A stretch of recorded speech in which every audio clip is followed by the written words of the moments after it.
So our seminar is called Knowing in the Anthropocene, in which the "in" is in brackets to indicate that, I suppose, part of the character of the Anthropocene is a problematisation of many modernist categories of the artificial and the natural, the subject and the object, and so on. So while the Anthropocene has been largely figured in the natural sciences as an object of knowledge, we're also talking about the way that the Anthropocene changes what knowledge might be, so that, in a sense, we are asking what kinds of knowledge is necessary, might be necessary to inhabit a different kind of Anthropocene. And we're doing that through taking a particular case study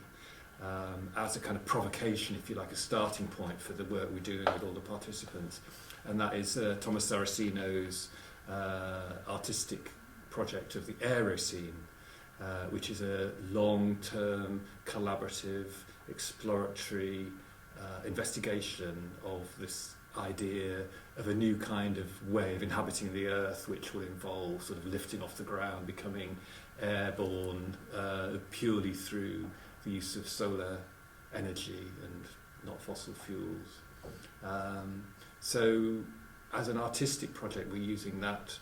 as a kind of a starting point to stimulate new ways of thinking about what kinds of knowledge are necessary for the Anthropocene. And as a kind of sub-case study, we're also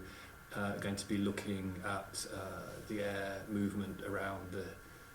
Himalayas and Tibetan Plateau, because we have Zoe Luthi, who's a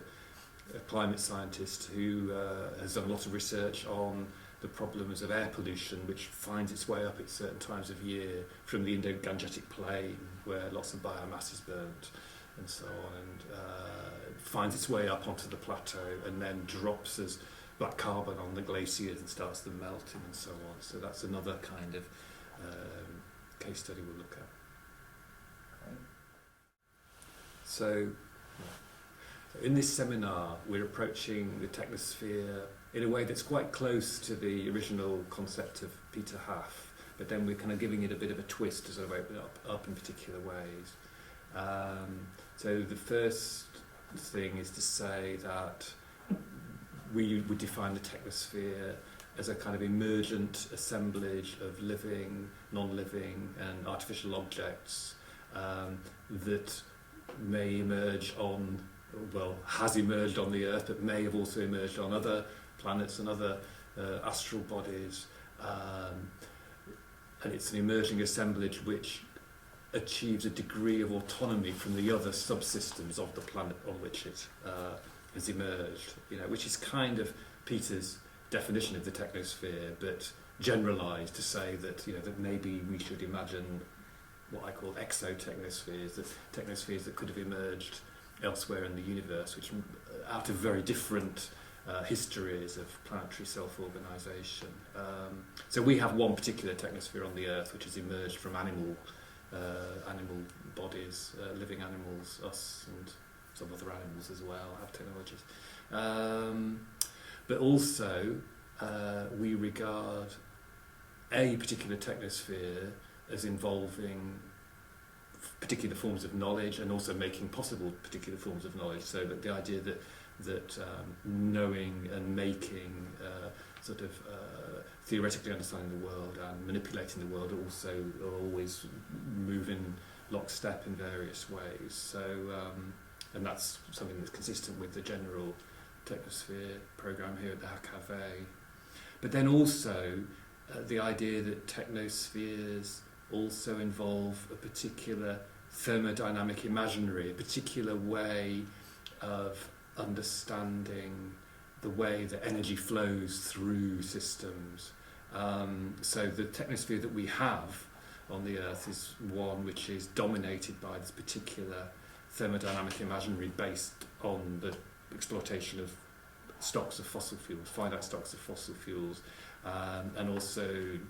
to do with this accelerating dynamic of interconnectedness and accelerating motion of matter and energy and value around the Earth.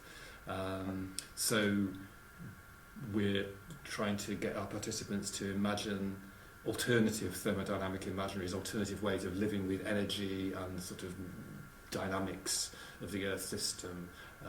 through becoming more sensitive to air and fluid motion and moving away from the fossil fuel dams. So I think,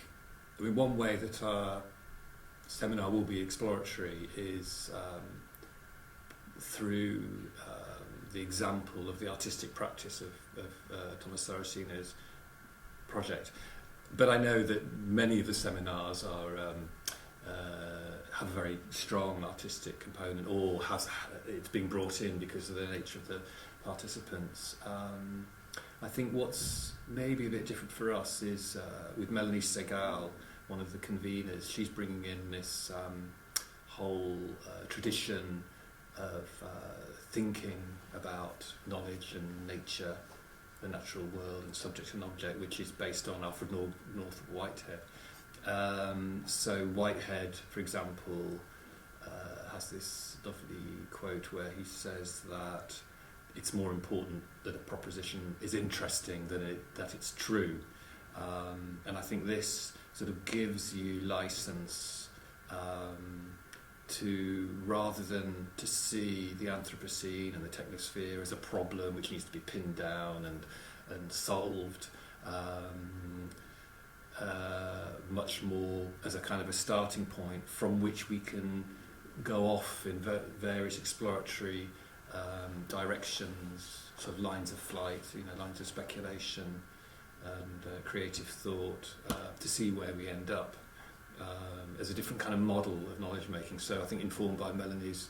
work, influenced by Whitehead and also Isabel Stenger's, I think that's going to be a really exciting kind of way of thinking about what it is to make a proposition that's useful. I think even in relation to art, we're encouraged by Thomas's work. We're also interested in the way that art can take place in spaces and according to logics which are way outside the normal art market. So for example, tomorrow morning, weather willing, we will be launching aerosolar sculptures at dawn on Tempelhofer felt. And so Thomas's practice is very much about collaboration. It's about sort of working with complex sort of unstructured networks of people in different kind of locations, particularly using locations, public spaces, universities, parks, and so on, for different kinds of experimentation. And I think that's going to be interesting as well. One of the attractions for us of the Aerocene as a case study is the way that it encourages us to think about very embodied and tacit ways of knowing the environment. So if you spend years of your life trying to launch these fragile solar sculptures, just using the ambient incident sunlight, it forces you to become very, very sensitive to the way the atmosphere works at different times of day, different seasons in different places, to be able to pick up little cues about whether the wind's direction is correct and so on. And I think there's a kind of a general sort of clue here, if you like, about a certain form of knowing in the Anthropocene that we need to encourage, which is a kind of like a sort of post-agricultural tuning to nature, which is sort of finds a new